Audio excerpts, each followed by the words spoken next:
अस्सलाम वालेकुम फ्रेंड्स, कैसे हैं आप सब। उम्मीद करती हूँ आप सब ठीक होंगे, खैर खैरियत से होंगे। मैं बना रही हूँ आज बहुत ही मज़ेदार रेसिपी, बहुत ही यूनिक तरीके से आलू के पकोड़े। आप देख रहे होंगे जैसे कि मैंने आलू उबाल लिए थे, तकरीबन मैंने 2 kg आलू लिए थे। अब इनको मैं मैश कर रही हूँ। देखिए मैंने चम्मच की मदद से ही इनको अच्छे तरीके से मैश कर लिया है ताकि इसके अंदर कोई भी गुठली बाकी ना रहे। इस तरीके से जो बाकी रह जाती है आपने तकरीबन सारी गुठलियाँ उसमें से ख़त्म कर देनी है। अगर इसके अंदर गुठली होगी तो हमारे पकौड़े बिल्कुल भी अच्छे नहीं बनेंगे, इसलिए सारी गुठलियाँ ख़त्म कर देनी है। ढूंढ ढूंढ के इसके अंदर से सारी निकाल देनी है। फिर मैंने इसके अंदर ऐड किया है हरी मिर्च मैंने लगे तकरीबन 10 अदर ली थी, और प्याज ऐड किया है, सब्ज़ धनिया ऐड किया है ज़्यादा मकदार में, वावा मकदार में, ठीक है। तो ये सारी चीज़ें इसमें आप स्पाइसेस ऐड करूँगी, रेड मिर्च ऐड करूँगी, इस पर ज़रूरत सॉल्ट ऐड करूँगी, और गरम मसाला जो कि मैं ऐड करती हूँ सारी रेसिपीज़ में वो ऐड करूँगी। उसके अंदर होता है खुश्क धनिया, ज़ीरा, बड़ी इलायची, दालचीनी, काली मिर्च, लौंग, वो सारी चीज़ें होती हैं वो मैंने इसके अंदर ऐड करके सारे स्पाइसेस अच्छे तरीके से, तो इसे हाथों की मदद से मैंने मिक्स करना है। और फिर इसके अंदर जो मेन चीज़ है हम वो ऐड करेंगे। मेथी ऐड किया मैंने, खुश्क मेथी घर की।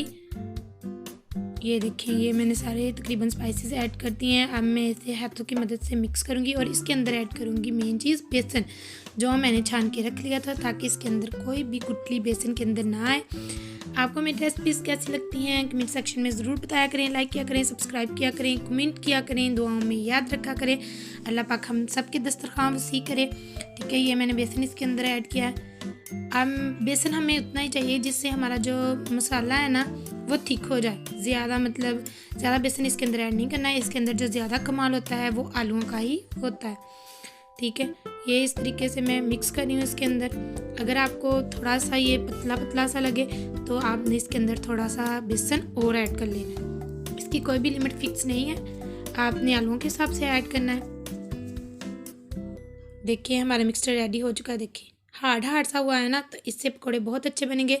कढ़ाई में घी रख लेना है, ठीक है। उसे बहुत ज़्यादा गर्म नहीं करना, बिल्कुल लाइट आंच पे बिल्कुल मध्यम सा गर्म करना है। देखिए इस तरीके से बस हल्का हल्का सा, और आंच का फ्लेम जो है वो मीडियम रखना है, ना ज़्यादा कम ना ज़्यादा, ताकि ये अंदर से बाहर से जले नहीं और अंदर से कच्चे ना रहें बेसन, क्योंकि इसके अंदर तक होता है तो इसलिए इसका पकना ज़रूरी है। इस तरह हाथों की मदद से इसको अंदर ऐड कर देना है। उम्मीद है आपने ये पहले कभी नहीं बनाए होंगे और आपको ये बहुत ही पसंद आने वाले हैं। ये बहुत सॉफ्ट बनते हैं, बच्चों और बुज़ुर्गों के लिए तो खाने में बहुत ही मज़ेदार होते हैं। इस तरीके से आहिस्ता आहिस्ता मैं इसके अंदर सारे शामिल कर रही हूँ जहाँ जहाँ मुझे स्पेसेस नज़र आ रही हैं। देखिए बिल्कुल छोटे छोटे आपने रखने, ये फूल के थोड़े से बड़े बड़े हो जाए पकौड़े की। देखिए माशाल्लाह से मैंने तकरीबन ऐड कर दिया है, ये पक रहे हैं। तो इसके अंदर चम्मच पहले तो नहीं हटाना, जब आपको लगे ना कि तय थोड़ी सी ऊपर को आने लगे तब इसके अंदर चम्मच चलाना है ताकि ये टूट ना जाए, क्योंकि ये उबले हुए आलूओं के पकौड़े हैं तो जल्द सॉफ्ट होते हैं और जल्दी टूट जाते हैं।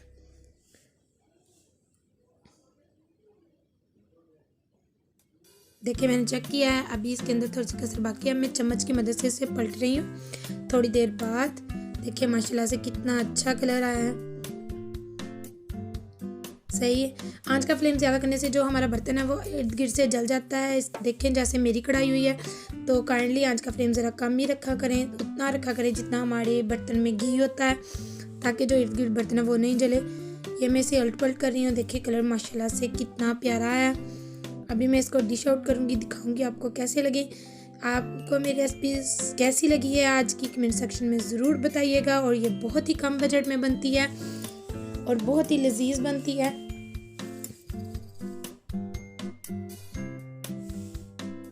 दुआओं में याद रखिएगा। अल्लाह हाफिज़।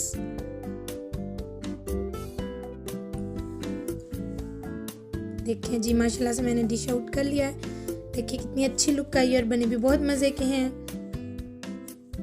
मैं इसे दही के केचप के, आप इसे दही के रायते के साथ भी खा सकते हैं, केचप के साथ भी खा सकते हैं। मैं इसे